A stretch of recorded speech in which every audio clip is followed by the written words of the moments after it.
Yeah, good morning, Bang Bang Rahul. About 74-ish, 1974, I went to Albany Prison for Women's Scrubs. I went from the Scrubs. I had to do a little favour for some people and bashed up two Indians really, really bad. And they'd hurt a young girl, they raped her, and it was me that really bashed them up bad, yeah. Anyway, so I went to Albany. Albany was a good prison. I used to train every day, loved training, always in the gym, in the kitchen. And I met a guy whilst I was in the gym, a big black guy named Tom Lashley, massive black guy, used to wear glasses and really powerful, really powerful. I mean, he's benching 400 pounds easy. I mean, for reps of 3s and 4s, and he's just so massive arms. At night times, used to do a lot of cables, press-ups and all this sort of thing, yeah. And, you know, and I always kept getting little digs saying that he was a bad rapist, yeah. And he'd murdered someone. And, you know, what you doing training with this guy? Well, you know, I hear so much crap about people. He don't take a lot of notice, you know, because it goes around. People that don't really like him cause more problems, yeah. I noticed he had a big scar down his face, massive scar, about ½ an inch wide. I understand that two guys set about him with a tin, a pineapple tin, the lid of the pineapple tin, and where it's all ragged, they put it in a bar of soap and they done him, yeah. Done him bad. He was in hospital. He didn't have no stitches, but his face was really bad, you know. He did want stitches for some reason, but they taped it or something. And then he come back to Albany. The two guys that done it, he put them in hospital. Bad, broke a few arms and bits and pieces and smashed them to pieces. He never said nothing about them cutting him, and they never said nothing about him bashing him up. And he done a good job of them, mate. He really, I mean, he done a really good job. He smashed them to pieces. And so I got to hear things. It got worse and worse and worse. Then when you start hearing things from the right people, you think, well, you know, from the Barry brothers, John and Parky Barry, and other people that was in there, big faces, telling me that this guy was no good, yeah. And, you know, while you're training with him, maybe don't know, you know, but anyway, it got to a stage where I'd had enough, yeah. I've got to find out if it's the truth, you know. So one day we'll be training, one evening as it happens, we'll be training, come back about what, bang up was about 8:30, 9 o'clock, I think, I can remember, I can't remember now. I come back, had a shower, I met my mate Togi Ludlow and talking to Togi about it, and Dave, and what, you know, and they say, look, a lot of people are talking about you, Ray, you know what I mean, not saying good things, mate, that you're working with this geezer and he's a bad rapist, yeah, and he murdered someone and all this, that and the other, and I thought, oh, I don't need this, mate, I don't need this, you know what I mean. So after my shower, I knew that Tom would be upstairs doing his springs and this, that and the other, and I got to have it out of him, you know what I mean. It's something that it's got to be said. So I walked up to his cell, I looked at him, I said, do me a favour, just in case anybody else gets involved, just stand around and just watch the cell, because I'm going to go in the cell, yeah. Anyway, so went up to that, in Albany there's spurs, yeah, they call them spurs, not landing spurs, where, you know, it's like shaped like a spur. And anyway, I went to his landing, he's on the top floor, and walked up to his cell, knocked on his cell, nothing.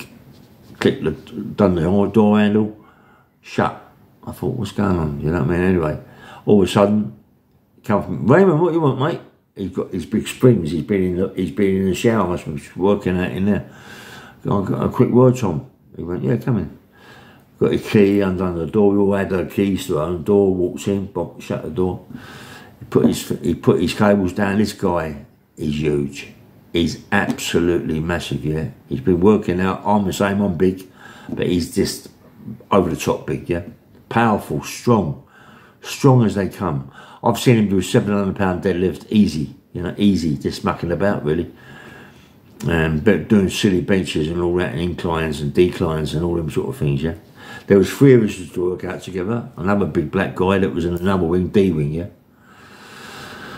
So I thought, how am I going to go about this, you know what I mean? Because it's like, I said, Tom, you know, listen mate, I've been training with you now for quite some time. And every time I train with you, I meet people and they're telling me terrible things about you, mate. Is it true? He went, no, listen, mate, listen, don't be stupid. I said, show me your depths. And he wouldn't show me his depths. He refused to show me his depths. He said, look, I've got no reason to show you my depths. You shouldn't even ask, go out and get out of my cell. He said, me and you are finished, you know what I mean? He said, get out of my cell. As he pushed me on, crash, I hit him on the chin.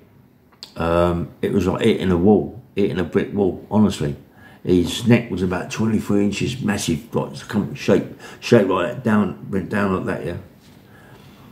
And I thought, here we go. He grabbed me, yeah. And as he grabbed me, I hit him with a left hook on the chin. I can now, he's rocking, yeah. I know that now he's rocking. I've hit him with the right, I've hit him with a left hook. Now he's rocking, but he's picked me up as if I was nothing. He threw me on top of his cabinet. Well, in Albany, everything's bolted to the walls. The bed's bolted to the walls. Everything. The cupboards are bolted to the walls. Everything's bolted to the walls. There's nothing really out. Maybe a table, I don't know, and that is it, yeah. And you've got a window facing you, and you've got, you know, it's only tiny. They're not meant to be. You're not meant to be in there all day and all night. Sorry, all day. You're out working and doing things. So you go in there somewhere for dinner, an hour and a half. Click, the door opens up. And you get yourself at night time. You can also press a button at night that goes click and lets you out. So you go to have a shower, 10, 15 minutes, go around and see your mates, put a flask outside their cell, that sort of things, you know what I mean? You're not really, it's a good prison, yeah. So me and Tom were fighting. He's picked me up, he smashed me on top of the cupboard there. Oh mate, he smashed my back, yeah. And he's like a bit unconscious, but he's still powerful, mate, and he's on top of me and he's trying to fight, you know, and he can't fight, but he's a big, powerful man, you know, and he's going to hurt me, man. And so I got the flask, he had the flask inside it, bang, I'm on top, I hit him with the flask about 3 or 4 times on top of the head. It's rocketed him and he's gone back, as he's gone back and crashed, I've hit him again with the right hand, bang, left hook, and he's gone over, yeah. And I thought, well, I've got to get out of the cell. I mean, you know, that's it. I got out of the cell, and all of a sudden, about 3 or 4, the wing, the spur that he was on, there was about 3 or 4 other black guys there. They was rushing around, looking and trying bits and pieces. And Togi was there with a few of his mates, and Togi pulled out something as well. And without Togi there, maybe I'd have got, you know, they'd obliged me and stabbed me up, yeah, but Togi was there, and he sort of like was there making sure that I was okay. So I rushed downstairs. There was no screws rushing around like lunatics or nothing like that, yeah. I rushed to my cell, come out, told Togi, look, let me go into the shower, because I've been bashed about a bit around the face, you know, and I had blood all over me and bits and pieces, so I went to the shower. Had a quick shower. I asked Togi to watch me. My back was black and blue, smashed. Yeah, a few cuts on my back where they put me on the thing, and that was it. I went to my cell. Click. The doors were locked up. Yeah. So I'm thinking, oh, that was mad. That was crazy. You know what I mean? I mean, you know, I felt comfortable now, but what am I going to feel like in the morning? When he comes in, I know he's going to come down. You know, he ain't one of these just to let it lie. He's going to come in and me and him are going to really have it. So I'm waiting and waiting and waiting. The door clicks. Open the door. I've got to go to the kitchen. I'm in the kitchen, crash. Goes in the kitchen, comes up, goes to my cell. Tom is outside my cell. Here we go. Here, getting this long to talk to you. He went, listen, let me tell you straight. Wait, me and you are friends. I've been training with you now for quite some time. What they've done to me, I'm not guilty of the offence. It's not me, mate. It's not me. You know what I mean? It's not me. I don't want to fight with you. Me and your mates, you know what I mean? It's not me. You know what I mean? And I thought, well, you know, anyway, it got to a stage I didn't know what to do. I was just training in the gym all the time, and I went back to train with him, and you know, and I thought, fucking hell, man, what'd you do? He wouldn't show me depths. People were shouting this, but what made it a little bit better for me was that I was the only one that steamed into him by myself, rather than two guys that cut him with a pineapple tin. You know, I was the only one out of all them faces what was in there. Was some big faces in there, mate, and that never done nothing. But I was the only one who'd done anything. Yeah, even though I went back training with Tom. His name actually is not Tom Lashley. His name's David Lashley. Yeah, I found that later, and what I found out later was that he was guilty of all offences that he'd been nicked charged with. You know, made me sick. He'd also got a life. I don't know, it was a big thing. Yeah. It was massive in the papers, massive on television, you know. But the thing that made it even worse than that was when everything had happened to me. I went to Chelmsford Prison. Chelmsford burnt down, and this, that, and the other, and other things, this, that, and the other. And I ended up in the scrubs. I was on the floors of the scrubs when Chelmsford burnt down. We'd always thrown beds out and bits and pieces. They put me on the floors, and I was big, massive, yeah. And one day I'm looking over the landing, and I see Tom Lashley with about 8 or 9 people walking down the landing on the ones. I looked over, and I went, Tom, and he looked at me, hey, what, mate? And a lot of people were looking at me, all funny, you know. And what happens, that was Tom with a load of paedophile nonsense, all sorts of people going out and exercise, yeah.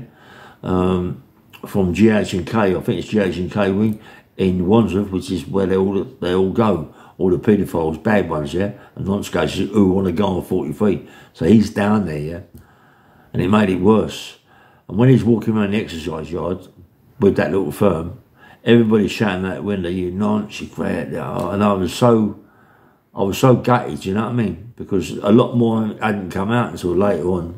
He'd done other things as well, and it just knocked my pipe out, you know what I mean? And I thought myself, you know, and Togi, my mate Togi's a schizophrenic psychopath, without a shadow of doubt he is, yeah. He wanted to come in the cell after we had all the commotions in the cell, and Tom was throwing me around like a rag doll in there. You know, it's only because I had the flask, I was smacking, I'd done my right bump left and doing him in the flask and all that. If it wasn't for the fact that the flask was there as well, I think he'd have smacked me to pieces. Because he was picking me out like a baby, you know what I mean, and just throwing me around. The noise was phenomenal, but I'm surprised no screws come up, yeah. But it is on the top landing, which I think is a freezer of the foil. I'm not quite sure normally now. But I was just gutted about Tom. Me and him, you know, like trained for a long time. And he made me very big and very powerful, you know. I was big anyway, powerful, but maybe more so, you know. And I was just gutted at the things I heard about him, you know. And his name wasn't Tom. He didn't change his name from Tom to Dave, from David to Tom, you know. And it just got worse. And you hear people like Parky and Johnny Barry, the Barry brothers, telling me about him, you know. And it gets worse because them people, they're proper people, proper faces, and there were proper faces in there. Togi's in there, was some proper. Everyone in Albany at that time was proper faces, except Tom and other people upstairs with Tom. You don't know if the people on the landing with Tom was exactly the same, you know, because they was all stitched together. They all had their meals together, and you know. And what I would say, you know, the arsehole I had to go in his cell and have it out with him. You know, and to think that he used to go downstairs to the kitchen, you know, and they had about 3 stoves on the landing by the offices, yeah. And to think he used to go there and cook with the other 3 or 4 black guys that he was with. No one said a word. They was petrified, honestly. He was so big, and so were the other guys with him, powerful people, you know, and it's only because I rated myself as one of the people in the governors on my wing, yeah, because I was only a young kid, but I could never fight.